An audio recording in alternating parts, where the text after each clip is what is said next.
Comic book, movies, sci-fi, and action thrill. Reviewing new TV shows, we keep it real. Reminiscing the attitude era, wrestling at its peak.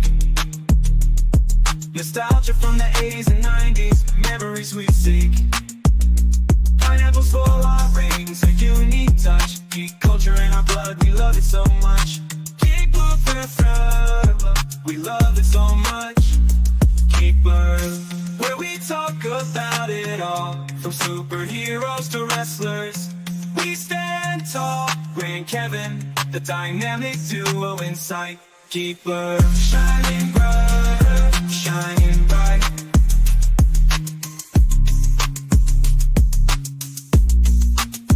Did you hear about Pluto? That's messed up, right? Geek Blue, taking you on a nostalgia flight. From movies to TV, we cover it all. Join us every week, we'll have a ball.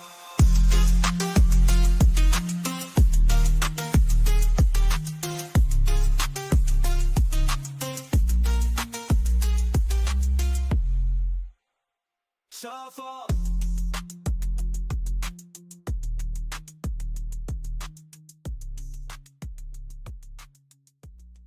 Hey, What's going on, Raymond? How's your week been? not too much, and I see a familiar background. Kevin is back home. Yes. How was I am. your trip? Good. I Good. started peeling from the parts of me that did get sun. So I had to obviously use less of sunscreen on my trip. Yes, so do I. So do I. Would I do white that? people like us do not do Yes. so well in the heat. No, So definitely not. A lot of SPF 300 going around. Yep. I meant to bring this up to you before we started, but I'm just going to do a quick. As you know, Kevin Castle died this week. Yeah, I did. who, I saw when 2007 came around, I started watching wrestling again. In about the 3 years, I really hadn't kept up with wrestling. I think it was Chris Jericho was coming back or something, wanted me to watch Raw. And so I did. And in those 3 years, podcasting had become a thing.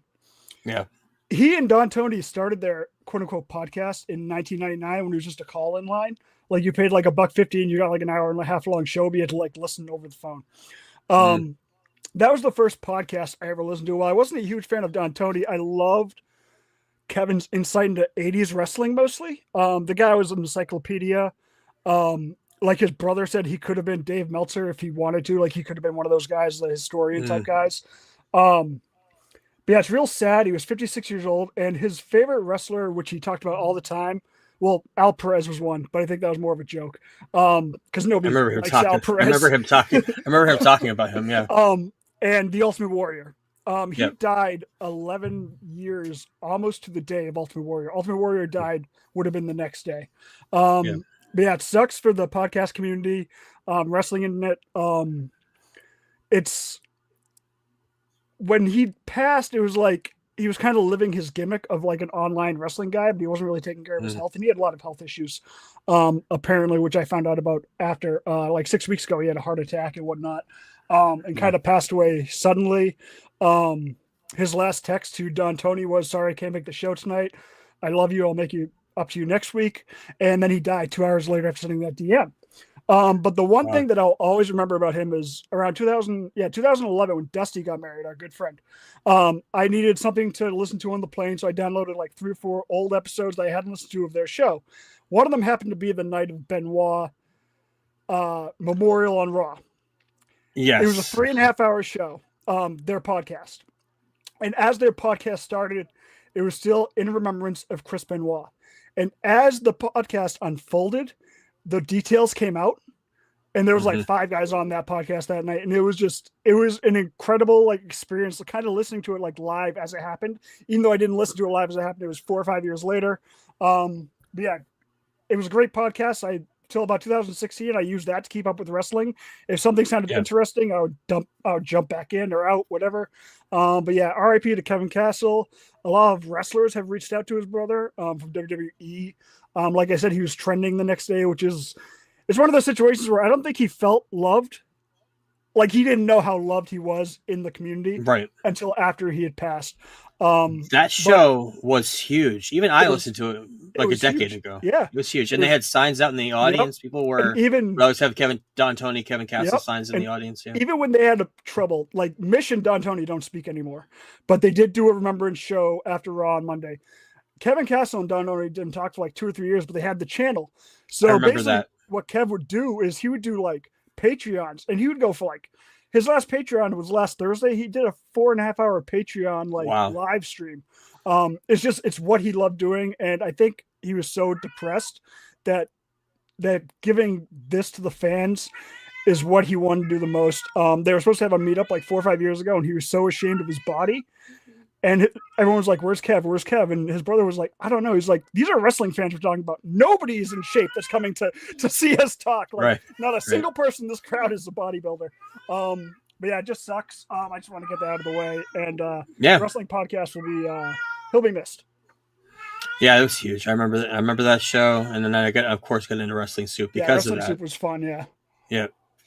I had no idea Missionary wasn't talking to them. yeah. Neither did I Talking to him. until last night when Draper had a Spitball Media. He does his own podcast on Thursdays, and they were talking about there was a whole show dedicated to Kev, and they were talking about that Mish doesn't really talk, like he'll talk to Don Tony, but they don't do shows together type thing anymore. Okay. So Okay. Cool. Yeah, rest in peace to Kevin Castle. We are at the beginning of the month, sort of, a week out, but we're going to do a show and tell. mhm. So many geeky things that we could pull off from the shelf. We've been collecting shit for years and now we're whipping it out. So it's time to showcase all the money that we wasted well. C'est la vie, say the old folks. It's Geek Club Show and Tell. I'll let you go first. I don't think I've ever done this one, but if I did, we were not on YouTube yet, which we probably should have waited until we got on YouTube to start this segment. Yes, so we I'll should probably end up running some things back at some point. It's fine. But Yeah. got this for Christmas probably about 10 years ago. Camp Crystal that's Lake nice. Encyclopedia. I don't think This you have shown book- that. Is a big bitch. It's a great coffee table book that basically details everything from the first to the last Friday 13th movie. They did do a documentary based on this book with they interview all the cast, there's scripts, there's director interviews, everything. Wow. They did that in the 7.5 hour long documentary, which we will watch at some point in October, where we can just watch it throughout the month and then maybe talk about it at the end of the month or something like that. Because it is 7.5 hours, but it's a fantastic documentary. But yeah, Camp Crystal Lake Memories. It's a great book. Lots of stories from the cast and crew. Awesome. And that takes every movie pretty much up Every until, single what, movie. 10 years ago. Yep, even Yeah. ones that didn't get made. So yeah. Wow, that's cool. I also have a book. I also have a big book, but mine may be a little bit bigger than yours. Next week, since we are in April, we're talking about Superman a lot. Next week, we're going to talk about Fantastic Four, and we're going to read 3 comics. I've been mentioning it for a while. The Galactus trilogy. Well, I found out that they have a collected edition. I'm really hoping that this will show Turn off up. your background, bro. Turn off your background. Hold on. Fucking background. Hold on a minute. Strike that. Reverse it. Kickflip. For Maybe now- off that. There we go.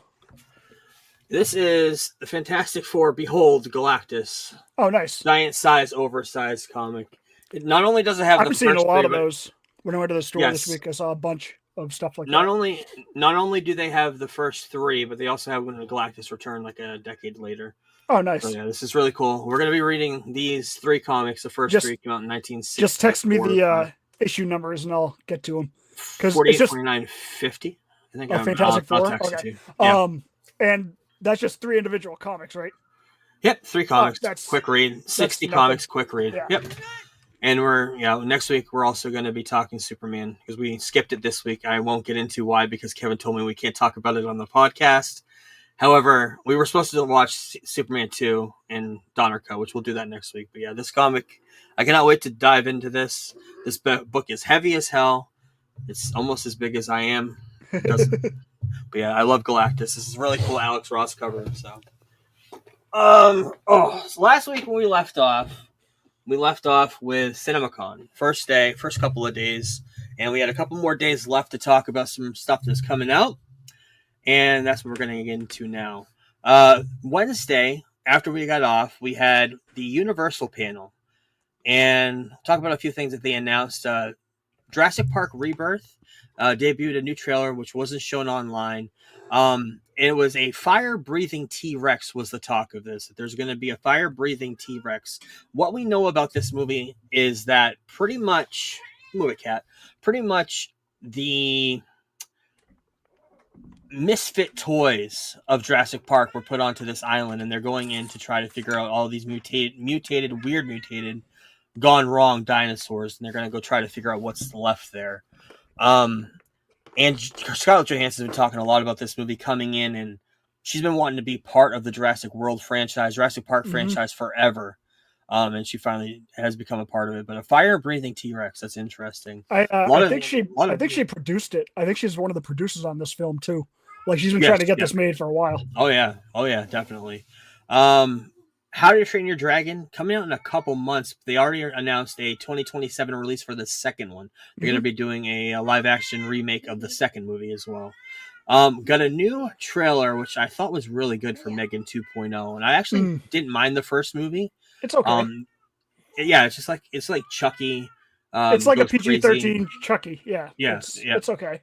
But they're doing a second one, and Megan's going to be grown up. Literally, they're making her taller. And she's going to be working for the government. And there's a weird trailer. That's kind of on the picture on the right there. If you're watching on YouTube, is what she looks like. They've kind of limited her into like a toy that you can buy in the store, an AI toy. And then they have to end up using her to help the government, and that's what they have for the poster there, the tall one. They're also doing a spin-off series. It's all about a sex doll called Soulmate. They talked about that a little bit. And the sex doll gets obsessed with somebody. Right. The sex doll gets obsessed with a person, and she ends up killing people that try to take her man, pretty much. That makes sense. I would rather watch that than Megan. That seems more up my alley. But Steven Spielberg has a new UFO movie. I think I have a picture of him on set. It's described as a return to form of his iconic sci-fi films. And has a major twist. Emily Blunt, Wyatt Russell, Coleman Domingo, Colin Firth, Josh O'Connor, I don't know who that is, but coming out in June 12th of next year. Josh O'Connor is the dude from Challengers, the dark-haired kid. Oh, great. Yeah, I like him. Yeah, he's really good. Yep. Nobody 2 sequel is going to be following Hutch, who is Bob Odenkirk, and his family as they go through vacation, and they're going to be, from what they showed, it sounded like it was a theme park. So that's kind of interesting to see him fighting assassins in a theme park. It's not the same director. In fact, the same director from this movie is also doing the sequel to The Beekeeper. I found out this week. Okay. I'm really looking forward to Nobody 2. I love the first movie. I'm really looking forward to Wicked for Good. They revealed the new trailer. Of course, we didn't see it yet. It's gonna be a little ways out before we see it, but we do see some first glimpses of the characters. Elphaba, she's there's a lot of scenes with her and Dorothy, because I guess Dorothy's a huge part of the second part of the film. And of course, the flying with the monkeys and everything. I'm not going to get into the whole rundown. I do have it here, but there's not much to talk about. Then we get into Amazon MGM Studios. There's a new movie coming out called I Play Rocky. It's going to follow a young Sylvester Stallone and a dramatic journey it took to make the first Rocky movie. I've heard about that. That sounds dope.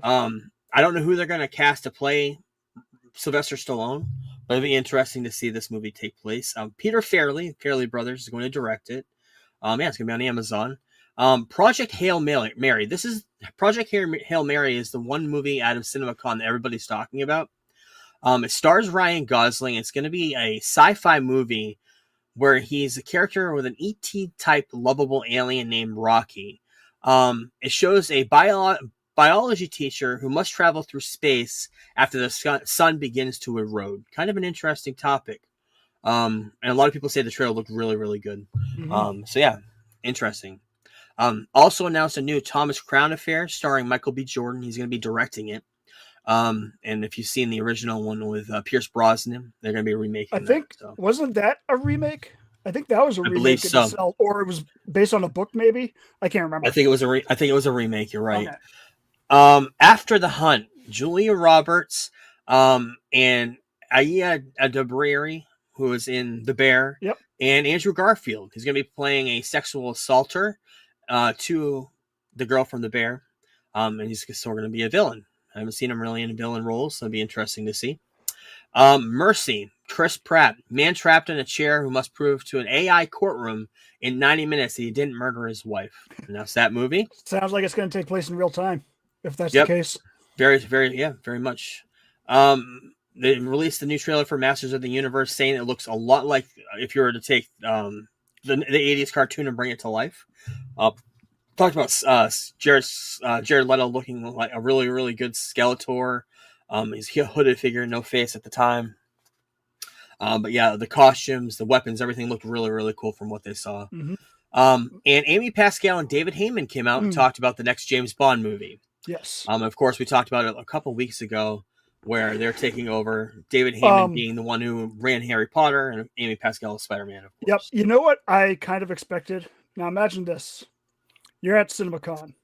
Yep. Lights go down. The Bond music starts playing. Yeah. Across the screen, you see 007. Then that flips and transitions to 2027.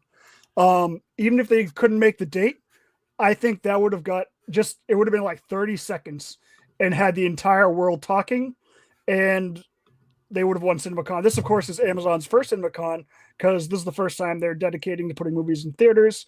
CinemaCon's for theaters, and I believe they said they want to put out like 14 or 10 movies a year in theaters, which is pretty aggressive. Yeah. But yeah, you definitely get the resurgence of theaters through CinemaCon, Yes. but it's all promotion from them. Yeah. So Thursday we get to Thursday, and Paramount had a thing. First thing they talked about, the domestic distribution president came out talking about what he had an idea for bringing into theaters. Limiting trailers. In other words, not sitting a half hour before a movie and watching half hours of trailers. No ads before the movies. Longer matinee times, customized experiences, daily deals, discount Wednesdays in addition to Tuesdays. He's kind of mentioning all these things to get the moviegoer to go to the theater, to entice them to go. There's a lot of other things that people have talked about in the past, but yeah, it's interesting to see how that's going to change. But the big thing that Paramount announced last week, which was fucking awesome, yeah, it was The Naked Gun, and Liam Neeson coming in playing Frank Drebin Jr. Not Frank Drebin, I think that's his name. The trailer looked awesome, and I was not expecting it to look this awesome. I was not either. The OJ scene alone was just the incredible. OJ scene, which I have a picture of there. The show, of course, all of these people in this movie are the sons and daughter or sons, I think, of every character that was in the first franchise, and they show the OJ guy there, and of course they show a picture of OJ Simpson on the wall as a plaque, and he's like, no. Yeah. No. He does one of these. It's great. No, definitely not. But yeah, great trailer. I'm actually really looking forward to that movie now. We talked about the Armie Hammer movie, The Dark Knight, and how that was going to get through the Warner Brothers legal department. And of course, they did change it to Citizen Vigilante. That's what they changed the name of it to. I don't know anything other than Armie Hammer being a cannibal. I don't know anything about this movie. It's some sort of a shoot 'em up thriller movie. So he's a good actor. Sucks that he's a weirdo. It sucks that he's a weirdo. Good quote of the night. Edgar Wright's Running Man debuted some new footage, new trailer. Glenn Powell starring as that. Of course, a remake from the one with Arnold way back in the day. Coleman Domingo, Michael Cera are in there. Yeah, interesting. I'm interested in that movie. I don't think I've seen the first one, but I know about it. They also announced that the Kendrick Lamar, Matt Stone, Trey Parker movie is going to be a musical comedy. It's going to be out. I think they delayed it. I think I may have it in the news. It was supposed to be July 4th, and it's not anymore. Yeah, they delayed it. But yeah. First trailer for Roofman. Channing Tatum is a polite thief who robs 60 McDonald's and lives in a Toys R Us after escaping from prison. Also starring Kirsten Dunst, Peter Dinklage, and Lakeith Stanfield. Is this a true story? Because I feel like I've heard about somebody hiding in a McDonald's after robbing places before. I believe it is. Familiar. I believe it is. Yeah. Okay. And to close out CinemaCon's Paramount panel, Tom Cruise came out. First talking about Val Kilmer, who just passed the day before, I believe, a couple days before, and you want to take a moment, and he had like a 1 minute moment of silence, I think. R.I.P. Dobbins. Awesome. Yeah, that's really good. And then they debuted, I think, some footage from the new Mission Impossible, which is confirmed to be the final one. He talked a little bit about the legacy of that and leaving the franchise. So, and then we get to the end of the night with Disney. We expected a lot from WB. We didn't even get a lot from Disney this time. We did get some collectible stuff. We got some Thunderbolts, which comes out in a few weeks. Popcorn buckets, which I think we've shown some of these. I can't believe they had the limo. But they also were giving out in the audience to the crowd the Thunderbolts Wheaties box with actual Wheaties inside of it. Nice. And they started off the panel with a new poster for Lilo and Stitch, which looked really, really cool. It takes all the properties from Disney and kind of has Lilo going crazy. Everything I've seen from this movie, I've never seen the original, but I think I may want to see this. I'll talk about it later, but I don't know. This is the first time I think I saw it. Lilo is now in the intro to the Regal movies. Oh yeah, on the roller coaster there at the beginning. I think that might have been the first time I saw it. But oh, that's cool. We got the brand new first look of Predator Badlands, and everybody saw this picture and thought, well, it looks like a samurai, but it's not. It's an interesting concept what they're doing in this movie. That's the logo there, by the way. It stars Elle Fanning, and it's going to be the Predator as protagonist. He's going to be the good guy. It comes out in November of this year, by the way. And Elle Fanning's character is going to team up with the Predator, and it's basically going to be set in an other world, a whole other planet, whole other aliens bigger than the Predator are going to be hunting him. Very cool concept. You always used to seeing the Predator on Earth, and this is interesting to see him on another planet, other species, other humanoids, or whatever it'll be. Very interesting. Jared Leto came out, talked about Tron Ares, debuted a new trailer. I think it came out later that night.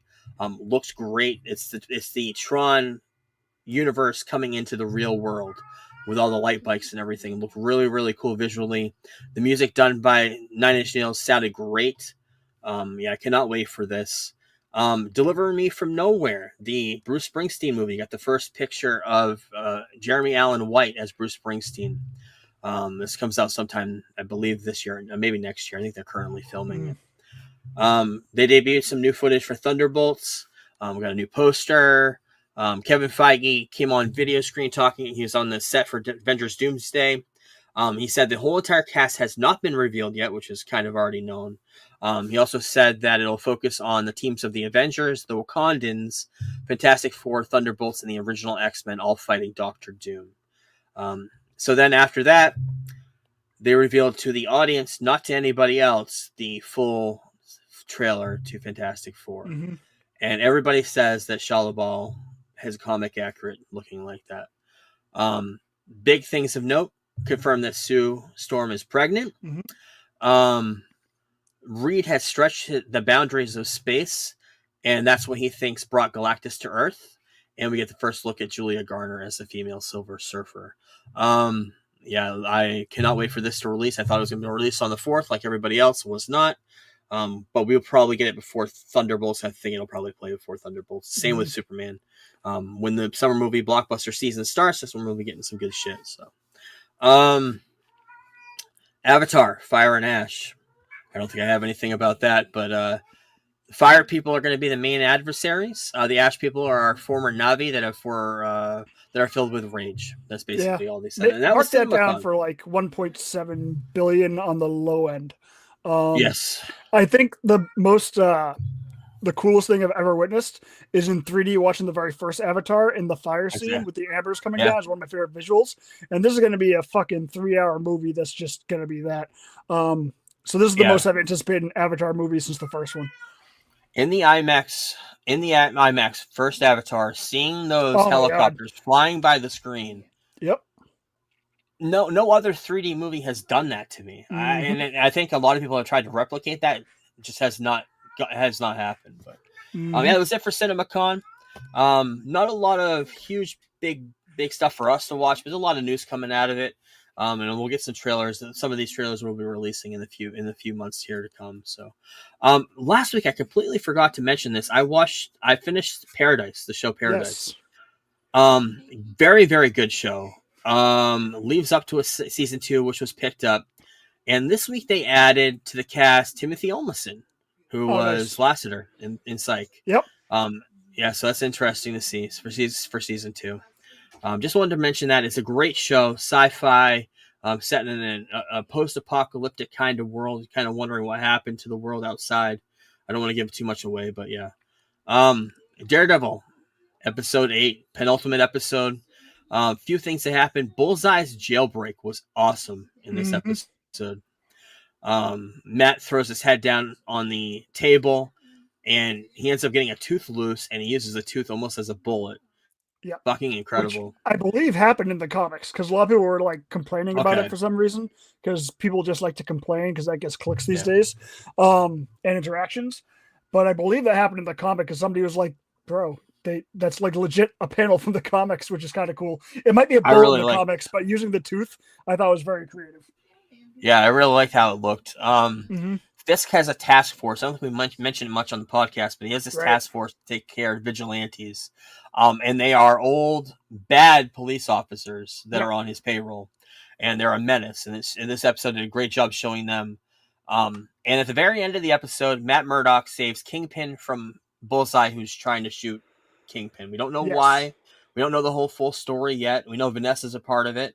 He thinks Vanessa killed Foggy, but if you know the comic book, Foggy may be alive and Vanessa may have been the one to fake his death, but that's all comic book lore. We're not sure if that's getting into the show or not, but very cool. Next week's the finale. We'll talk about that. Another very cool show, Celtic City. I love this show. That's the whole reason I watched a whole bunch of fucking Winning Time. Yep. Be getting into a lot of sports lately, which we're going to talk about next week when we get into the Red Sox documentary on Netflix, but talked about the 86 draft and Len Bias, who you brought up to me a bunch of times. Talked about it a little bit last week. Such a tragic story. 2 days after he's in the draft, gets picked by the Celtics, is picked basically to be the best player ever. The successor better than Michael Larry Bird. Yeah, everyone thought he could be better than Jordan. Right, yeah. But he ended up dying, and they weren't sure what, and then the toxicology report came back, and sure enough, it was a cocaine overdose. Cocaine, yes. Yep. Bill Lemaire and the Celtics Pistons rivalry. That was awesome. That was depicted great in this documentary. Yep. The Lakers 87 finals, I believe this was the last time they met Larry Bird and Magic. And was it the last time I think it might have been the last time the Magic won the championship. The Lakers, yeah. Till they might have won like 91 or something like that. Kevin McHale, he had a foot injury that he was playing through. That was interesting to see him play through that. That all goes back to Len Bias dying. Like, he wouldn't have had to do that if Len Bias had lived. Right. And of course, Bill Walton at the same time had his fucked up foot. So it was just a bad set of circumstances. Well, they talk a lot about Celtic pride and having that sense to when are we going to retire, or having the Celtic pride to the point where he's not going to trade any of his main players. The ones that are really, really good, Red's not going to trade them. He wants them to retire Celtics, which I loved Danny Ainge being like, I remembered a lot of that when I became GM, because that's all Danny Ainge did. Is he would trade guys 2 or 3 years before their downfall just to get better draft picks. So he basically had the exact opposite feeling about that as Red. Okay. Danny, of course, being the one that traded Paul Pierce and Kevin Garnett when they still had some life in their game. But that's how he got Tatum and Brown. So this episode is all about Larry Bird, basically talking about how he was injuring himself, throwing himself into this game. Oh, yeah, he played balls out. Right. And by the end of it, he was so bad off with his back and everything else that they were trying to find replacements for him. Len Bias was one. Reggie Lewis is another one. Another tragic story they're going to get into next episode. But they did talk about hiring him. And then they ended it with Larry Bird's retirement, which was great to see Magic Johnson show up at the end. Yep. This was after, I believe, the AIDS diagnosis. So this was 92. Yeah, it was right before they went to the Olympics. Yep. But yeah, the one thing I was surprised that I didn't pick up on if they did talk about it is Larry. Like, yes, he played hard and whatnot and had a messed up back, but he messed up his back shoveling snow, like shoveling Oh, his mother's driveway. They And didn't say that at all. That's literally how he messed up his back after the '86 season. Is he was shoveling Wow. his mother's driveway, and everyone's like, "Why didn't you just pay for somebody to come plow it?" And that's just not the way he was raised. That's how he actually hurt his back. Wow. Yeah, Larry Bird, they did a great job showing his career and what he did for the Celtics organization. I thought it was really good. Next week we're going to talk about the turbulent 90s. Yes. The only Celtics game I ever went to was in the mid 90s. And it was when they were at their worst, and I had no idea. I just went to the Garden for the first time. Well, at the time, the Fleet Center, but Dark Side of the Ring. Ooh, iTunes. What the fuck are you doing? Number one, we can't watch this week's episode. Big Van Vader. We want to see it. I love Vader, but can't watch it. But I did watch Ludwig Borga. Had no idea who this guy was. He worked for WWE very briefly. But he was a very bigoted person from Norway or Sweden, one of those European countries. I can't remember where he was from. Finland, maybe. Finland, yeah. Yeah, but great story about him. He went into politics, and his mouth got him into trouble. And next week is if we can get these episodes, I hope we can. Next week is Tony Atlas, and we'll talk about that, and hopefully Van Vader too. You have a movie that I wanted to see that you put on the list here, A Working Man. Yes, I did not know if you wanted to go to the theater. It was just a last minute. I'm gonna go to the theater because I haven't been in a month, type deal. Yeah. But I enjoyed it. It was fun. Okay. It was exactly what I wanted. Like, you're not gonna go to a movie like this and be like, oh, it's gonna be fucking Dune Part 1 or whatever. Written by Sylvester Stallone, based on a book called Levon's Trade, I believe. Directed by David Ayer, who, of course, I love David Ayer. Suicide Squad. But yeah, it was very entertaining. It's much more violent than The Beekeeper was, and The Beekeeper was pretty violent, but the way he disposes of his enemies is more vicious in this movie. He is a one-man walking just fucking Terminator, basically. That actually can die because he's a human. But Michael Pena is in this, and it was nice to see him return to more of a serious role. Like, he is kind of funny because it's Michael Pena and he's in the Ant-Man movies, and I love him from that. But it's his daughter that gets kidnapped, so you get to see a little bit more of an emotional performance that we haven't seen from him in a while. But yeah, overall, I'd say a solid 3.5 out of 5. I mean, it's what you get. It's a 2-hour movie about Jason Statham taking down a sex trafficking outlet that has taken his boss's daughter, essentially. And he has to go back into a period of his life in which he never thought he would return to, and break out all the violence. His boy, his man in the chair, so to speak, is David Harbour, who's only in 3 scenes, but they're all awesome because it's David fucking Harbour. But yeah, like, he's the guy that Statham has to go and like get all of his like weaponry from and stuff when he's about to go take down this huge syndicate, and he does some detective work. Overall very solid. I want to have you give your opinion on it when you get to it, which the way movies are going these days, it'll probably be next week. Yep. But, I've got a whole bunch of stuff on the docket, but we're so backed up on Superman stuff, so I'm not sure when I'm going to get this stuff. I was looking at movies, and I was like, Working Man, definitely going to see that. Then I'm like, Drop came out, and then Warfare came out, so I'm going to try to get to the movies. Sinners comes out next week. We'll be seeing, I cannot wait to see. Thursday? Yes, we're definitely seeing it. Okay, good. And I want to see Drop next week, and I want to see Warfare next week. I'll let you know when I'm going to see if you want to. I want to see Warfare too. Me too. I want to see Warfare too. I may actually see 2 movies next week. We'll see. Yeah. If I go Thursday. Mobland. Ooh, what a great fucking show. This is on Paramount. Debuted on Sunday. Guy Ritchie directed the episodes, starring Tom Hardy, Pierce Brosnan, Helen Mirren, all great, all about a UK mob family. I don't know if you had a chance to watch the first episode or any of this yet, but it's on Paramount. It's very, very good. And Tom Hardy is just great as Tom Hardy. And Had the biggest global premiere week ever for Paramount Plus, Oh, good for 8.8 them. million viewers. Cool. So yeah, it's doing great numbers for them, and yeah, I cannot wait. It comes out I on might check it out Sundays. tonight. So. We'll Yeah, see. very good, very good. The Studio episode 4, great show too. This is a great Lots show. of tension. Yeah, I didn't watch the first 3 like you did last week. Yep. I sat down and watched them at my sister's house. I was just gonna watch like one episode, but I did get pulled in. Ended up staying up way too late. Yep. But this show's incredible. I love it. Yeah, very good, very good. I can't wait. I can't wait for the Zack Snyder episode. That's gonna be awesome. Interesting. lot of tongue-in-cheek Hollywood shots to not only superhero movies but every genre of movies, from comedies to superhero to drama.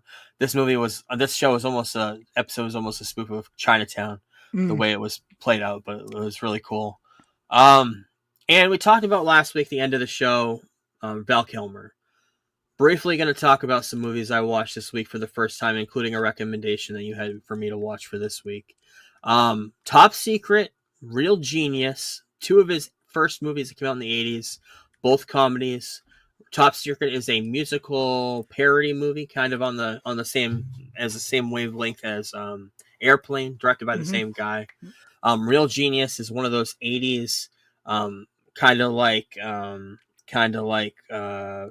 John Hughes 80s weird nerdy comedy movies. And then you told me to watch Kiss Kiss Bang Bang. This came out in 2005. Boy, did it. Wow, what a great movie that is. Yeah, somebody was just like, you like Val Kilmer? And I was like, this is like back in 2006 or 7. And I was like, yeah. And he was like, watch this movie, and gave me the DVD, and I was just blown away by it. That's when I was like, I became a fan of him and Rob. Well, I mean, I was already a fan of him, but I became a fan of Robert Downey Jr. because of this. Wow, what a great... the two of them working off of each other. Val Kilmer in a different role than I've ever been. Yep. I've seen a lot of Val Kilmer movies, a lot of them in the last 10, 15 years. But wow, what a role. And what a movie. Great movie. I think Shane Black directed it. He did. We talked about Predator earlier. He's in Predator. Yeah, it's one of the reasons why Shane Black did Iron Man 3. Okay, that makes sense. Yeah. Then I saw MacGruber. Saw a whole other layer of Val Kilmer as a villain. Interesting movie based off the Saturday Night Live character Will Forte. Interesting movie, funny. The beginning of the movie, I don't know if we've ever talked about it.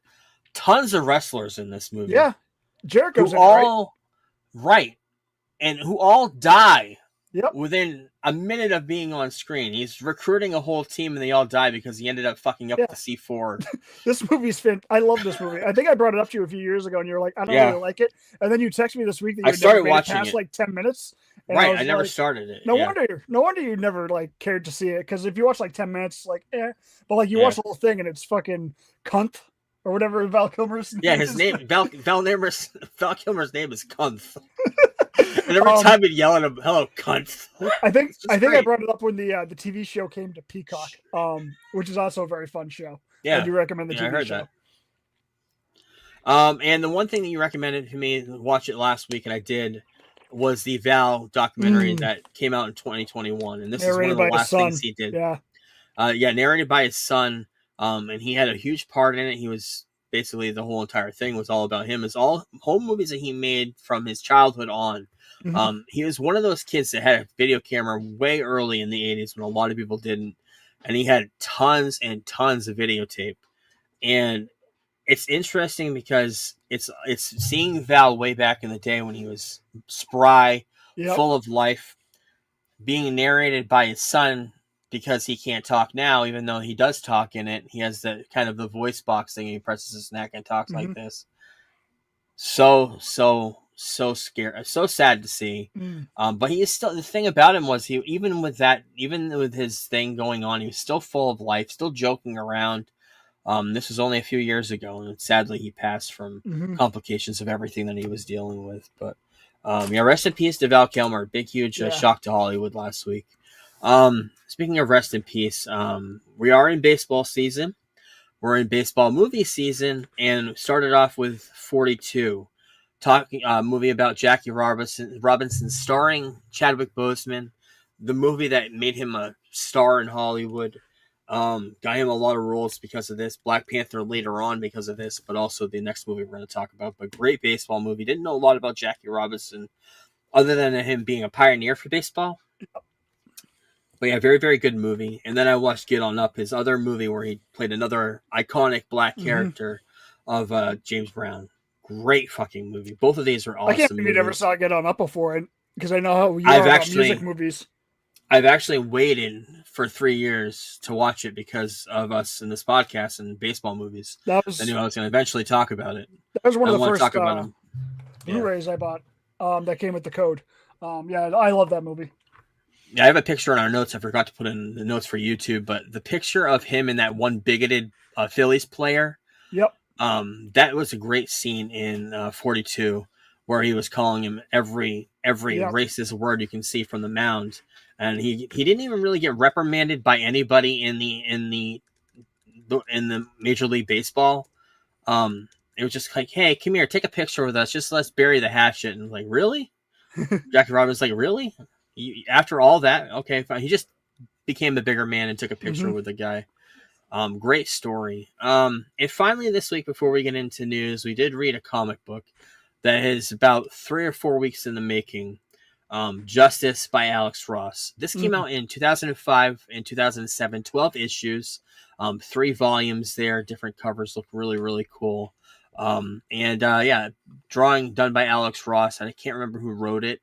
I can't see it from here, but got some pictures to talk about it a little bit. It's basically just a great Justice League versus Legion of Doom story. And it's Brainiac taking over, manipulating heroes, manipulating humans on Earth and villains, and getting them to work for him to take down superheroes. But here's some pictures of Superman, Lex Luthor, Bizarro, Shazam's a part of it too, Billy Batson. Great picture of Superman here, flying into the sun, regenerating. That's really cool. You never really see something like that. Hal Jordan, Green Lantern, really, really cool. Picture of Shazam and Black Adam fighting, and all these costumes are what they have to wear to prevent these infiltration of Brainiac, which were really cool. We got the Legion of Doom up top there.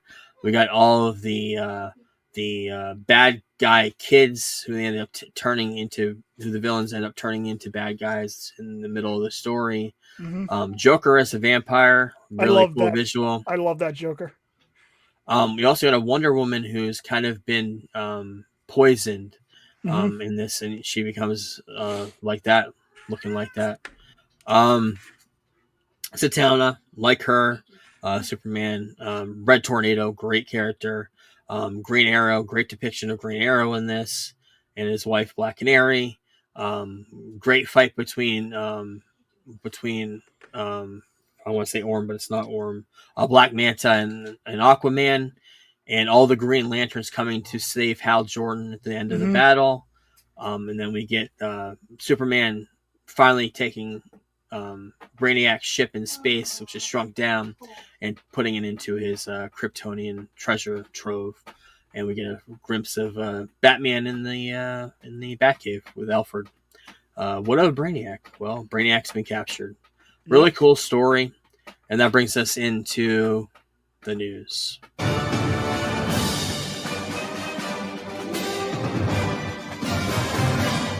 And it's not a news segment without the trailer roundup. First big trailer, we knew it was coming after Comic-Con, but they finally released the trailer for Superman, or this quick clip of Superman that was debuted. Yes. And you see, I got some pictures of it. We'll talk about it little by little, but we got Krypto dragging Superman into the Fortress of Solitude with the big S on the door. You know a little bit about what Twitter thinks of everything. I'll let you get into that. Oh my God. Page by page. Yeah, so Twitter, not a fan. The Usual Suspects, not a fan. Right. They make fun of the fact that Superman doesn't have a double chin, or shouldn't have a double chin. David did not work out enough to become Superman. Yeah. His eyes don't look right. Yeah, they picked this apart. I just watched a very therapeutic podcast right before we got on that Real Rejects uploaded today, and it was basically all about the hatred that this is getting. Yep. And it's very good. It was like hour and a half, and it was just Coy and the other guy just talking about it. And Coy, of course, is according to some people, a shill because he now works for DC Studios doing their podcast. But I'm like, he also like gave Justice League, Zack Snyder's Justice League, a 4 out of 5. So if he was a shill now, he's a shill then. That's how I always kind of think of it. But back to Twitter is just having a field day with this. I thought visually it looks stunning. I thought it looked great. I think it looks exactly how I want it to look. Yeah. So yeah, go on and I'll keep talking about it because I'm sure. Oh yes, the robots. Why do they have human numbers and not Kryptonian numbers? And why do they call him Superman and not Kal-El? Haven't you read a fucking comic book? The robots have numbers on their chest. In the fortress, why does the fortress disappear out of nowhere? Wow. Yeah, it's kind of insane. That's been lore. That's been lore forever. It's kind of insane that the Fortress of Solitude isn't just a fucking ship. And the robots actually look like they do in the fucking comics. I'm very angry. You've brought my temperature up a bit. Two things I want to talk about the fortress. First off, you hear a voice in the background, Kryptonian language. It's Jor-El. Mm-hmm. Speculation it's Bradley Cooper. We talked about that last week. And his wife too, Kara-El, whatever her name is. Lara. Lara, that's it. Yeah, Lara. Yeah. Apparently you can hear her also. Also, the voices, you hear some voices of the robot, one being Alan Tudyk. The other one is a female, which we're number 12, which we're not sure who that is. That's the other. I'm assuming that's the one that's dead when he's crying in the trailer. Okay. That's the other issue is when the first robot, number 4, says, we don't feel feelings or whatever the fuck he says. And then the girl, and then he like looks at the girl robot and she like kind of like blushes or whatever. And it's like, that's a fucking cinematic sci-fi trope that's been used since forever. Exactly. Like R2-D2 and C-3PO. Like who's to say she's not more advanced because she's the new robot and can actually detect things. So far I have no problem. No problem. Next picture, this is the one that took the internet by storm. Oh my god, yes. Superman doesn't get hurt by this. Superman almost dies because of radiation. Right. Also, Superman doesn't feel he fucking feels pain. He feels pain. Yeah. Like that happens. Yeah. If every bone in your body was snapped back into place at once and vital organs were healing at once, don't you think you might feel a little pain? So to me, the whole thing is, okay, so what damages Superman to this point? Another theory I've heard is that this is actually Ultraman being sent by Lex to get inside the fortress. I don't think that's going to happen. No. But that's just somebody who was just playing around with that idea. Yeah. As a joke, basically, to troll the Snyder guys. Okay. But, I mean, I think this looks fantastic. Yeah. It looks like that picture on the left there looks like it's looks like it's out of an Alex Ross painted comic. It does. Yeah. I mean, if Superman is damaged, he needs a centralized ray of sun hitting him, which is a perfect depiction of that. Getting 268 times the sun's actual power or something like that. And the other thing too is how are the robots able to hold down Superman? They're made with Kryptonian technology. It's a fucking Superman film, people. It's about a guy that can fly who's an alien, and you want it to be about real technology. Life. Yeah, it's Kryptonian technology. They know what they're doing. Fucking Superman. Unlike Twitter, you guys don't know what you're doing. Don't ever write a movie. Touch grass. Send it in. Touch grass. Touch grass. Get a life. That's hard for me to say, but get a life. Yeah. South Park season 27. Nice transition. Well, even nicer transition. I cannot wait for P. Diddy fighting a war.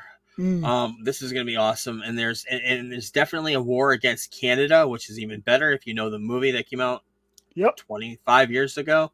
Yeah, they're going back 2006, 4. They played a slow version of the Blame Canada theme, which was fucking awesome. I cannot wait. And I haven't watched South Park in a long time. I'm going to pick it up right here. Yeah.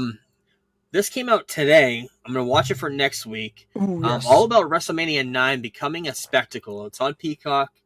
Brand new documentary. WrestleMania is next weekend, so we'll talk about it in a couple episodes. But yeah, interesting time. Why is WrestleMania season? Why is it Easter weekend? Like, I got shit to do that weekend. The whole entire weekend. Saturday and Sunday. It's really annoying. 'cause Interesting. I won't I be was around thinking for that those too. days. I'm not going to be I able was to watch thinking until that like too. Monday. So Yeah, I I'll be was thinking that spoiled by too. then. I might try Yeah. to pull up in my cousin's basement and watch some of it, but we'll see. Got a brand new poster trailer for the Tales of the Underworld, a Star Wars animated mini shorts, taking some characters from the past and bring them into animated form. They've done this a few times, but there's another version of that. Brand new trailer for this movie looked awesome. Neighborhood Watch, starring Jack Quaid and Jeffrey Dean Morgan, coming out at the end of the month, April 25th. About I think Jack Quaid's kind of like in a mental state. It looked really, really good, really funny. Another movie reminds me a lot of like National Treasure, starring John Krasinski, Natalie Portman, Donald Gleason, called Fountain of Youth. This comes out May 23rd on Apple TV, so it's gonna be free if you have Apple TV. So it looked really good. And like I said, it reminds me of like Indiana Jones, National Treasure, that type of movie where they're looking for the Fountain of Youth. But like I mentioned with the CinemaCon panel, they did release the Tron Ares poster and new trailer. Looked awesome. Got a brand new trailer and poster for I'm gonna remove this, add this, for The Killers of Killers Predator, coming out as an animated series on Hulu on June 6th. And it's all about a 3-part anthology film that follows the Predator fighting Vikings, samurais, and World War II pilots. So they're going on the prey way of things, and they're going into the historical aspect of it and showing him fighting through time, which is kind of cool. From the director of Prey, he actually directed these two, so that's really cool. Another thing with Tom Hardy, called Havoc, coming out on Netflix on April 25th. Brand new poster for it. Him, Timothy Olyphant, Forrest Whitaker. I've seen the trailer; looks pretty good. Some sort of an action movie with Tom Hardy, so it's probably going to be good no matter what. Another movie coming on Apple TV, or I think it's a movie, I don't think it's a series, called Murderbot, starring Alexander Skarsgård, and a few other people. I can't remember who was in it, but it looked really good. I don't know if you saw the trailer for it or not, but it comes up May 16th on Apple TV. And finally, with trailers this week, Mission Impossible: The Final Reckoning. It seems like Tom Cruise is getting older and older and just wants to do all the stunts that's going to kill him in this movie and be done with it. But that's the poster's him falling, and they give him more money and he'll come back, or they just get Glenn Powell to like take over for him or something like that. Oh, that would be weird. Mission Impossible, one of those franchises I'm surprised lasted this long, especially with the bad ones in the middle. It's a weird franchise too, because the bad one based was off the a TV show. The second one was the bad one. Yeah. 3 is actually really good. But it's weird that like these movies are so like fun to watch. But like I'm never like, oh, I can't wait for the next one. Like, I haven't watched the Final Reckoning or Dead Reckoning, whatever it was, the last one. Yep.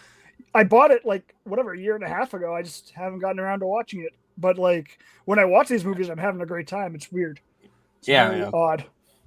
Yeah, that comes out May 23rd, so we'll probably talk about that. I think I have one or two more I have to watch to catch up on those. Yeah, so we'll talk about that. The Cavill one's awesome. That's a great one. Yeah, that's the one I have to watch. I think that's the one I'm on. So okay. Let's get into the rest of the news. Weekend box office last week: Minecraft movie won the box office with $157 million. Yep. A Working Man, what you saw, 7.2, big drop off, and The Chosen, The Last Supper, Easter movie, 6.7 million. Minecraft movie beat the Mario Brothers movie and now has the biggest domestic box office debut in history for a video game adaptation. So, pretty cool numbers. Mm-hmm. I think Legend of Zelda is going to blow both of those out of the water, but that's my personal opinion. Well, I mean, it's tough to say when they haven't even started casting yet, but it could. But then again, Minecraft is the biggest video game, even over Zelda at this point, possibly of all time. Except for maybe the amount of players that played Minecraft from people, 2019 to 2023, 2010. It's a lot. I mean, it's a huge game, and it really hasn't changed much in the last 15 years. It's the same game. Yep. Same game. Like Roblox. If they ever make a Roblox movie, all that generation is going to go see it. Yep. What are your thoughts on this, Kevin? Because I know you're a huge fan of Jean-Claude Van Damme from the 80s and 90s. Accused of sex trafficking women into Romania. innocent? Question mark. Allegedly accepting sex with several women as a gift is what the allegations are. But yeah. So is that what he decided to take up instead of cocaine? When he put the cocaine down, he decided to start doing this. One of my favorite gifs on the internet is him dancing. From what is that? What's that movie? Is it Lionheart? I think it's either Lionheart or Bloodsport. Bloodsport. It's Bloodsport. It's Bloodsport. Yeah. I couldn't remember what it was, but yeah. Yeah, we'll probably hear more about that later on. But yeah, Jean-Claude Van Damme. I know you're a big fan of him. So. Convicted rapist? Maybe. We'll have to wait and see. Universal Studios, the theme parks. They're making a new one. This one in the UK. Going to be in Bedford, UK. Starting construction in 2026. Opening in 2031. We've got the concept art right here.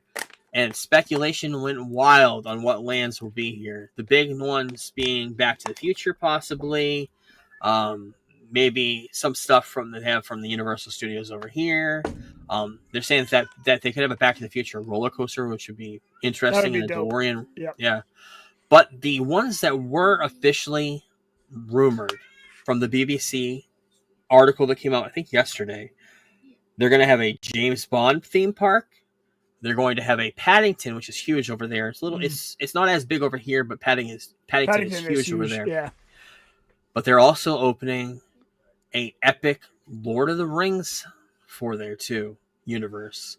Holy shit! That is going to be a destination theme park if they open it. I don't think they have any other besides actually going to New Zealand. I don't think they have any new Lord of the Rings type of parks or anything that you can see things. I know if you go there, if you go to New Zealand, you can see the Shire. You can see stuff. They kept some of the sets there. But yeah, that's really, really cool. Sure, in a few years, we'll hear more about this. Epic Universe opening in May. Nice. Big rumor there is there's going to be an expansion to the Super Mario World, and they're going to add a whole Hyrule Legend of Zelda section, which would be really, really cool. No official word on that because they haven't even opened the first part of that yet. But I want to bring this up. Award season, the Academy Awards in 2027 for the 100th anniversary of the Oscars are going to finally add the Best Stunt Design category. 100 years too fucking late. They should have done this years and years ago. Stunt performing is one of the unsung heroes of Hollywood. Two finally. Two things to me that are like unsung heroes is yes, they've always had an award for it, but writers kind of get the short end of the stick sometimes. Yes. The writing and the stunts to me have always kind of been unsung heroes through the Academy. Yeah, I mean, for sure. look at like Kane Hodder, guy who played Jason. This guy had 82% of his body burned in 1984, and then does a stunt in Friday the 13th Part 7 where they set him on fire because he's like, it's my job. What am I gonna do? Not get set on fire? Like stunt performers, not just protection. Jumping out of airplanes or whatever. It's a very tough business to be a stunt performer. It's like wrestlers. No protection for later in life, for insurance wise and rehab and whatever you need going on later in life, especially painkillers, whatever. No protections there whatsoever. But yeah, it's good to see the Academy kind of caring about it. But I hope the rest of Hollywood would turn around and do that too. The Tangled Disney live action movie that was supposed to happen on hold indefinitely. They're doing a lot of changes in Hollywood. God. Another change that they're making, the movie that was supposed to go on October 3rd, has not been fully confirmed yet, but the Michael Jackson biopic not only is probably going to be delayed about 6-7 months, but it's going to be split into 2 movies. Yes. No idea what days are, but yeah, it'll be delayed. I don't think we ever talked about it here, did we, on why they have to do this? Has something to do about music, right? No. The entire third act of the movie was built upon a case they legally could not do.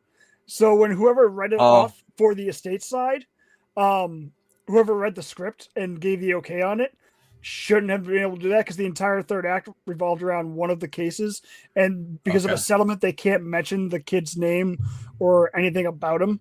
So I think they're gonna release like the first half of it and figure out what they're gonna do for the second half. Interesting. That's what the scuttlebutt was about 3-4 weeks ago. So they're going decade to decade with this movie. That's what I was wondering what was going on with this. So they're going to be talking about his whole entire life. They need 2 movies for that then. Mhm. Okay. Psych 4. We love Psych. We talk about it all the time, Sean and Gus. Where the hell is the 4th movie? Everybody's asking that. Why isn't it happening? James Roday went on to talk about it. Talked about the creative team is ready. They've already written it, but it says it takes 2 to tango. If the fans want to make some noise, they should direct their energy towards the cock. Speaking of Peacock, who's in charge of it. Direct quote from James Roday. Roday Rodriguez. Yeah, Roday Rodriguez. He did add Rodriguez back to his name. But yeah, I want to see Psych 4. The big thing was they were supposed to do a movie for each character of the show. That's all I knew. They've already done 3, and they have like 4 other characters they have to do it for, which will probably end on Sean. I'm guessing. I don't know where it would end, but yeah. Yeah, I gotta go back and watch those movies again. I think I've only seen each one once, maybe twice. The first one, but I never rewatched it, but I rewatched the show a lot. So yeah, I watch the show a lot too. It's on repeat all the time in the background. Got a brand new poster. I haven't seen the trailer yet, but I saw it was released for Fubar. Coming out on Netflix on June 12th, starring Carrie-Anne Moss and Arnold Schwarzenegger. I don't know much about it. I know there's a trailer for it. Looks like he's got some hair dye. Definitely dyed his hair because he's in his mid 70s now. But brand new watercolor poster, which looks really cool for Sinners. That is cool. Comes out next week. Very much looking forward to it. Getting highly praised by everybody. I think it's the only movie shot on IMAX releasing this year in theaters. The next movie is Odyssey. That's the only 2 movies in the next year and a half that are going to be released in IMAX. Yes. Currently. Well, Superman film for IMAX. Yes, they use IMAX. They'll digitally do it for like Superman and Mission Impossible, stuff like that. Yeah. But Ryan Coogler actually, I think it's like a 12-minute video. They just released this week talking about his love for film and why they made different choices and explaining different aspect ratios and stuff like that, in which you'll see the movie depending on where you go see it. If you find it, it's a good video. Yeah, that poster looks awesome. I love the watercolors. Yeah. Got a brand new special coming out on May 13th. Joan Rivers. She died about a decade ago.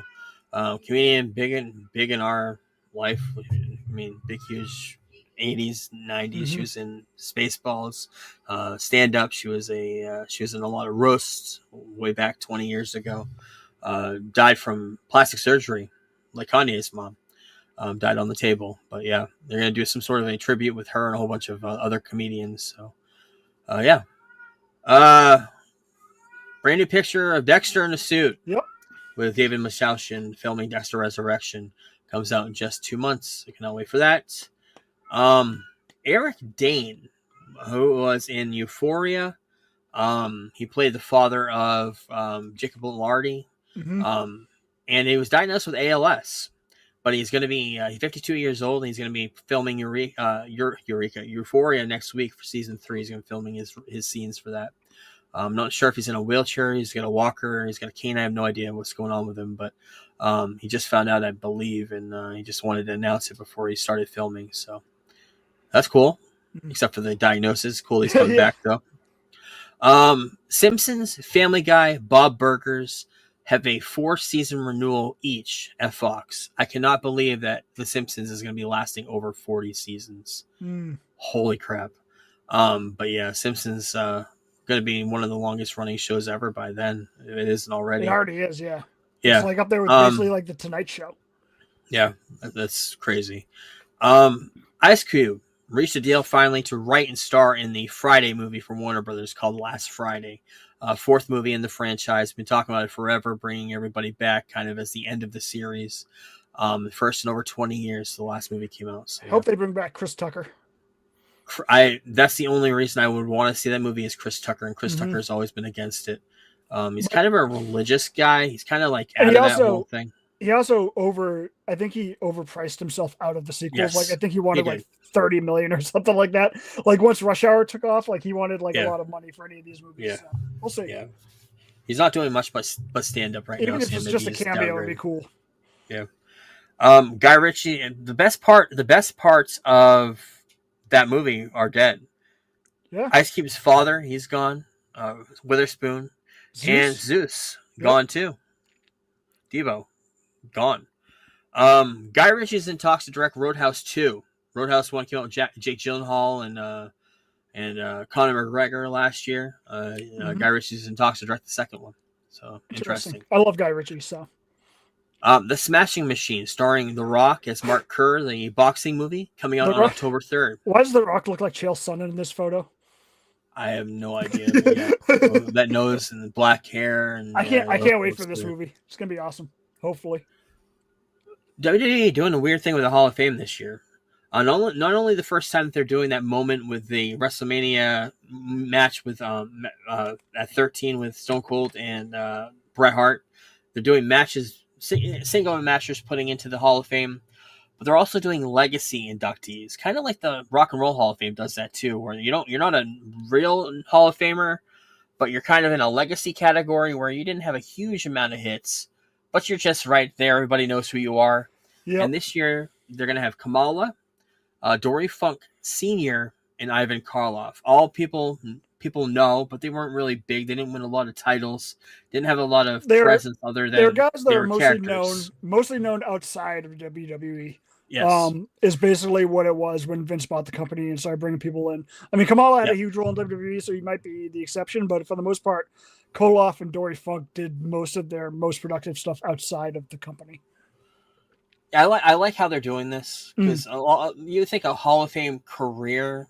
Kamala doesn't really have a Hall of Fame career, but it's a great way of putting him in another... honoring him, yeah. Yeah, honoring them in a way, yeah. This has taken the internet by storm this week because of... Yeah, and it's fucking stupid. Political. Meryl Streep's in talks to play Aslan in the Narnia movies, starring with The Lion, the Witch, and the Wardrobe from Greta Gerwig. Which is supposed to be male, is what they're saying. Yes. And to that, I say, who gives a fuck? It's a lion. It's a book. Who cares? It's a book. Like, yeah, who gives a shit? Like, seriously, who gives a shit? Yeah. It's really funny. Yeah, I think she could do a great job doing that. Oh, yeah. Yeah. Logan Lerman has been tapped to a recurring guest star on season 5 of Only Murders in the Building. Love that show. He was in the first Percy Jackson films, the first 2. So, yeah. Val Kilmer, all these stories coming out of Val Kilmer after he died. Will Forte told a story of how when they did MacGruber, Val Kilmer seriously asked him in a serious manner, I want you to do The Amazing Race with me, the reality show. And Will Forte is like, hell fucking yes, we'll do it. They both asked their representatives, who told them, no fucking way are you guys doing The Amazing Race. What we missed, what we actually missed, which would have been great to seeing them together. I love Will Forte. I love the guy. He's awesome.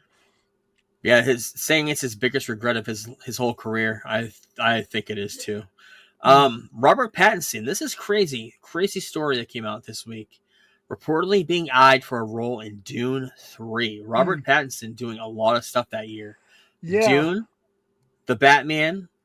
Hopefully. He's in the Odyssey, right? I mean, he already filmed the Odyssey. Yeah. Holy shit. I don't see it in the notes, so I want to quickly address the Batman 2 situation. Okay. Grace Randolph. I didn't see it. Did you see this? What happened? I did not see it. Nope. So she basically was like, I'm not going to rag on Matt Reeves anymore because he's in a Chadwick Boseman-like situation. Who the fuck are you to tell people that? Wait, what? Yeah, she said that the reason why the Batman 2 is taking so long is because... I think we talked about this. We've talked about his health issues. Right, his health issues. But people that know, like, what's going on have repeatedly said, I'm not going to talk about it, like, whatever. Like, that's his business. Okay. And then Grace Randolph came on a stream 2-3 days ago and basically equated it to a Chadwick Boseman, but not as serious situation. I just want to say it's not her place to say that. And that really pisses me off. What I heard was it was family members. I didn't think it was him. Was it a family member? It could be his wife. It could be his wife. Okay. It could be, but like, I don't know. And I just don't think people should be putting that information out there. Because a lot of the other pundits have come out and been like, that was not cool. Like, we know what's going on, but we're not going to say anything. That's fucked up. Yeah. Wow. I know you always give her shit too, Grace Randolph. Yeah, she's Yeah. something else. Oh wow.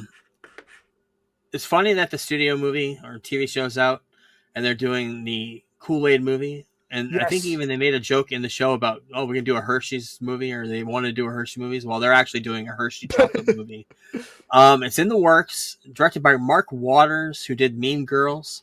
And it's gonna be starring Alexander Daddario and Finn Wittrock. I don't know who he is. Whitrock. I don't know who he is, but yeah, they're actually doing a Hershey's movie.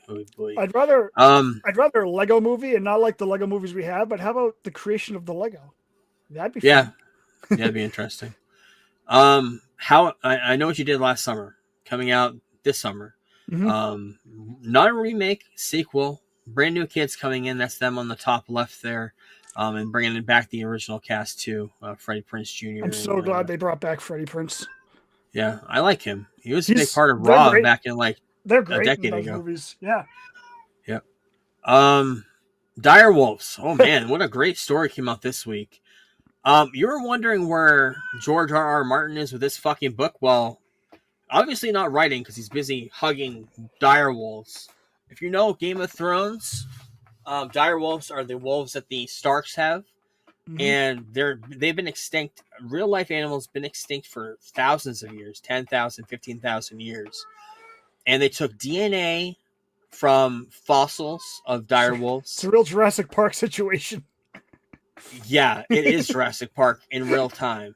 And they took fossils and they actually created dire wolves in real life. Mm. And the first person, I believe, because Peter Jackson and George R.R. Martin gave money to the foundation and did Yep. this, they were part of the announcement too. And they actually, the Game of Thrones throne went on auction, I believe, last year, the year before, and they were wondering, nobody knew who bought it. And sure enough, it was Peter Jackson that bought it. And that's the whole reason why their dire wolves are in the throne here, is because he owned it. And they wanted his permission to use the throne because dire wolves in pop culture are big with George R.R. Martin and Game of Thrones. But very interesting, weird story. I still think he has the last book written. I just don't think he's releasing it till he dies. I honestly feel that way. That he has the last that makes two sense. written. But because of not just the backlash, but I just think he's. I just have a feeling like, because otherwise, what's he been doing? Does he have kids? I'm assuming he does. I mean, the guy's 74. Okay, that would make sense. Kind of pay off his legacy. That's just an assumption, because he said no one's going to finish the story but him. So I just assume, because that's what happened with the Dune guys. He had somebody else finish his stories, and of course Tolkien. Right. So I just assume. I could be completely wrong on that, but just a guess. George R.R. Martin. God, how that last season of Game of Thrones just failed miserably. I don't understand it. A couple of Switch 2 things we didn't talk about last week. Well, number one, tariffs in the United States have ended the pre-orders. Thanks, Donnie. But they're going to be starting in May. I think May 8th is the new day. Yeah. I didn't have that in the notes. But the other thing was a couple of things. Number one, we talked about how they're going to have a camera accessory that you can add, and you can play multiplayer online with people that have other Switches in other homes. Well, they're releasing another Switch 2 camera, Piranha Plant. Not going to be as good as the original one. I think it's like SD compared to HD, but it does look really cool. Nintendo should have done this. I don't know why they didn't, but it would have looked cool on the TV stand. But the battery life of Switch 2 is what we didn't talk about last week, because they didn't find out until this week what it compared to the other one. But the Switch OLED, which just came out last year and the year before, has up to 9 hours of battery life, which is pretty good considering what we grew up with the fucking Game Gear and Game Boy back in the day. Well, Game Gear was always the worst. And the Game Gear was always the worst. Those two were the worst, yeah. But the Switch 2 is rumored to only have 2 hours to 6 hours of battery life, which is not a lot. That's like Game Gear numbers. Close to Game Gear numbers. I mean, if you're traveling, you probably have a thing to plug it in anyways. Probably a battery pack will be available. I don't see it as a very big deal at all. We have a lot of portability. Is right when it's docked anyways. Yeah. This thing sounds awesome when it's docked anyway. It's going to be 4K. Yeah. 120 hertz. I mean, it's going to look awesome on a TV compared to portability. If you want a portable system, number one, go with a Stream, which you haven't talked about on the podcast. Steam yet. Deck is awesome. I love it. We'll talk about it. We'll get into it later. Okay. We don't have anything written down. We'll do it next week. But yeah, or wait for the Switch 2 Pro, which will probably be out 2 years from now. Yeah. So let's talk about some swag. Swag. Stuff we all get. Come on, son. You know that's right. This is a great, I believe it's Sideshow collectible statue of Beast. Looked really good. I wanted to mention that. That is a cool one.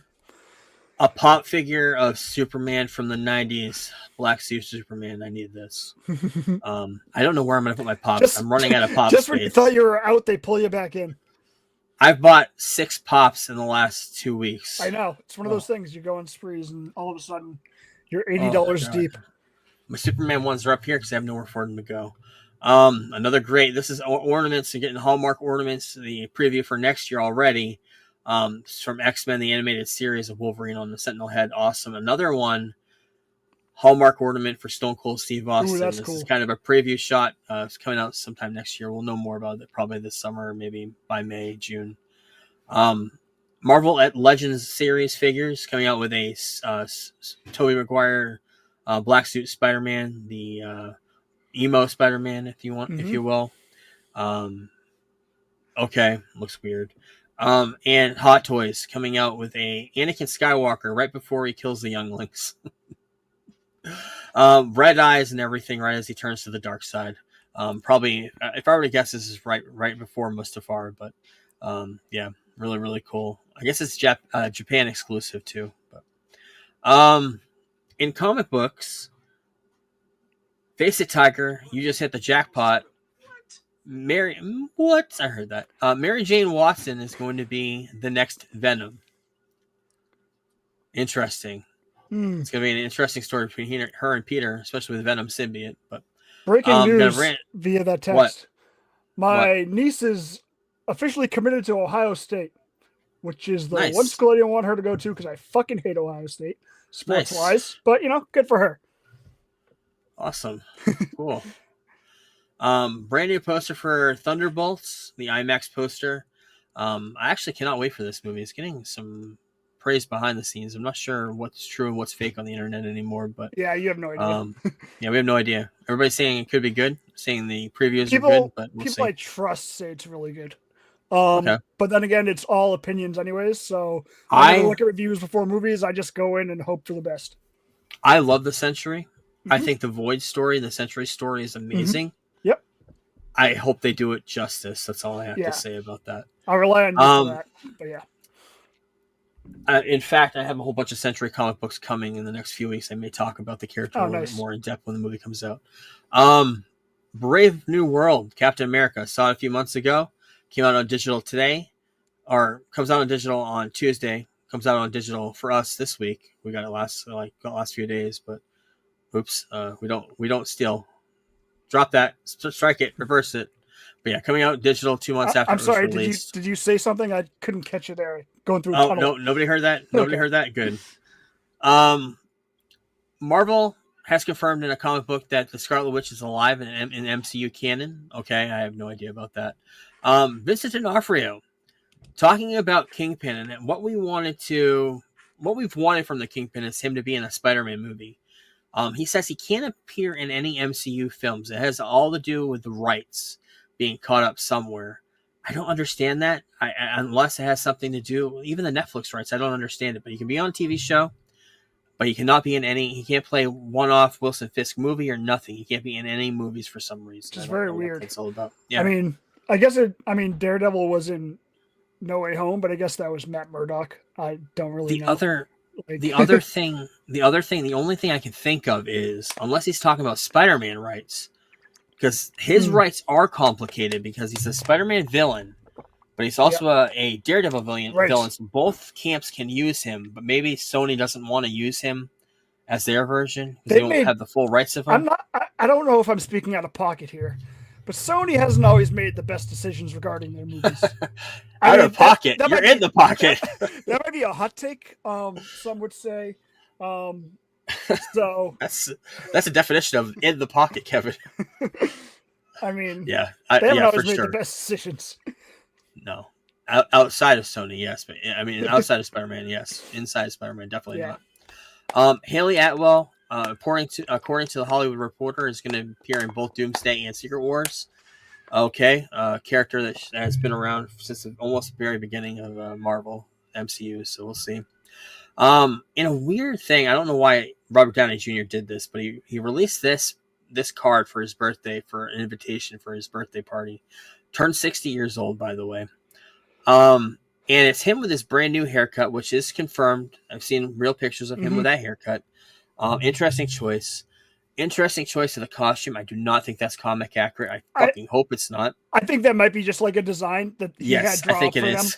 them. Yeah. Or like a pre-viz something, because you got the real Doom on the bottom. It's a really you get the real Doom. It's a really cool thing, but I really don't think that's his costume. No, yeah, but he just turned 60. A lot of speculation he's part of Fantastic Four. We'll have to wait and see on that, but because there was somebody in the Fantastic Four set that had covered up their head, and if he does have a haircut like that, that could be the reason why. They're currently filming some stuff for Avengers Doomsday. Looks like the X Mansion. Not really sure, but big battle between the X-Men going on someplace. But, Fantastic Four released a lot of stuff. Got a brand new poster. That's the X Mansion set they're saying from Doomsday. Got a new poster. This was released on 4/4, which everybody thought there'd be a trailer, but there wasn't. Got some new shots from the cast. We got Ben Grimm, Mr. Fantastic. We got the brother and sister team. We got a brand new magazine cover that came out, I believe, yesterday for Entertainment Weekly.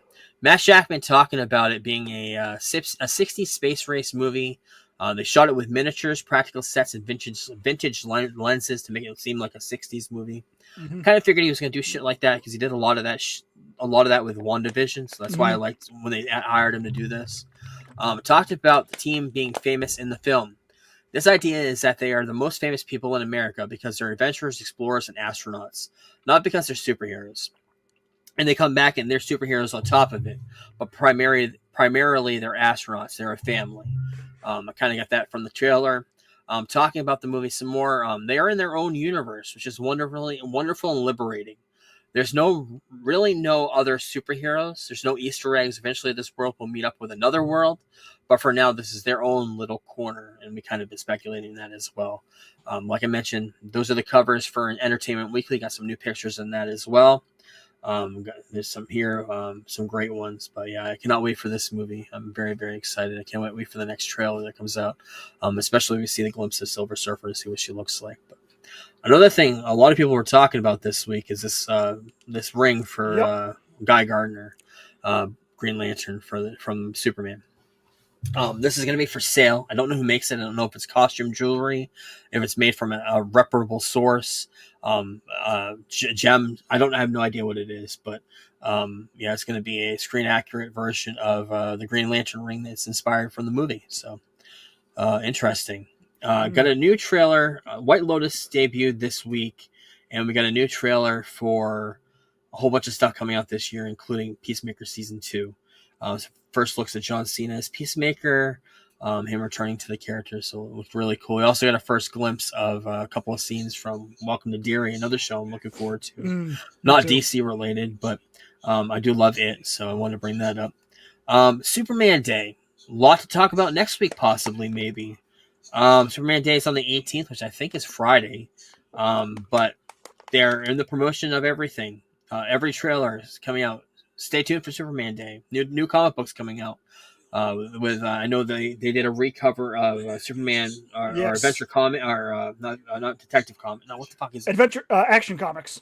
Action Comics, yeah. It's coming out. They're doing a recover of that. They're doing another version of that with the new Superman on it. Yep, I'll be looking for that. Hopefully, put it up on the wall. That'll look really cool. But they also released this on their socials of all the emblems over the years, the history of the emblem of the S Shield on Superman, all the way ending up with the Kingdom Come / Superman one from this year's Superman movie. So, Speaking of DC, Vincent D'Onofrio talking about joining the DCU as Swamp Thing. What's the internet think of that? I haven't really seen much on Twitter about it, but everyone in my Discord seems to like the idea because they're all huge into Daredevil right now too. So, Right. I mean, it's Vincent D'Onofrio. Who's going to say no if he wants to play that role? You know? Be interesting. Yeah, very cool. Aaron Pierre currently filming Green Lantern. Got some behind the scenes shot of him here. Oh no, I guess I don't have it there. It's here. I'm excited for that show too. It comes out next summer. Finally in news, as I was just showed prematurely, spy shots of Supergirl. No official shots. I'm surprised because James Gunn's been pretty good with that. That's the whole reason why we got the Superman trailers, because it was released online and was being shown on Twitter and everywhere else, and people were bootlegging the fuck out of it. So they released it online. The Fortress of Solitude trailer. I'm surprised we haven't seen an official glimpse of Laura as our Kara as Supergirl. But yeah, there's some shots of her there, and I'm not sure if this is real. I asked you. It looks like it could be. It does. Concept art. Yeah, it's hard to tell, but it looks very similar to what we see in those shots. So very similar. Yeah. That's it for our show this week. Thanks everybody. Next week, The Clubhouse, A Year with the Red Sox documentary on Netflix just came out. All about last year's team, right? That won the World Series, right? It's good. WrestleMania becoming a spectacle on Peacock now. Probably gonna watch that. Daredevil Born Again finale. Gonna watch that. Mobland episode 3 comes out on Paramount Plus on Sunday. Gonna watch that. Episode 7 of Celtic City. All about the 90s Celtics. Gonna watch that. Also gonna watch Without Bias, the documentary you recommended. It's on ESPN Plus. Going 2009. All about Glenn Bias. That long Glenn ago. Bias. Wow. Yep. Dark Side of the Ring. If we can get it, Big Van Vader and Tony Atlas next week. I'm on it. He's already on it. Studio episode 5 and Sunday. And Sunday we got the premiere on HBO Max of The Last of Us Season 2, which I am looking forward to. I cannot wait. Me too. Also next week, we are so far behind. I'm going to try to make this my priority this week. Superman 2 and the Donner Cut. Has to be done. Yep. We're going to be getting into Superman 3 and 4 pretty fast and pretty steady going forward until Superman. I know. Pretty reluctantly also. Yeah, because there's a lot of shitty Superman in this time. But we're going to get into them and why they were made, and especially a Supergirl movie. We're not going to do a whole episode on Supergirl, but we'll bring it up during 3 and 4. Because, that was oof. And The Road to Fantastic Four, the history of the characters. Roger Corman's Fantastic Four movie. You got to watch that. And next week, we'll talk about the 3 Galactus trilogy. Number 48 through 50 came out in 1966. So lots on the docket. And then, of course, a couple weeks we got WrestleMania. So a lot of wrestling talking to me in the future. So thank you, everyone. And we will talk to you next week. Peace. Deuces. We're the Geek Blurb crew, here to enlighten you.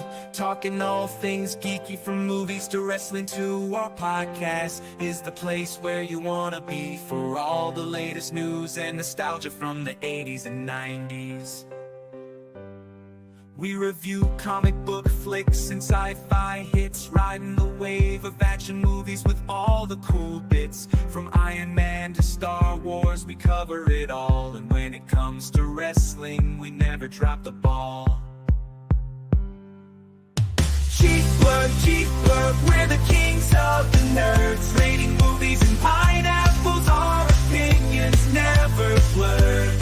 Join us each week for a geeky chat with the latest news and a dose of nostalgia that. So if you're a fan of the comic book craze, or a lover of sci-fi and all its maze, tune in to Geek Blurb, we're here to entertain, bringing you the best in geek.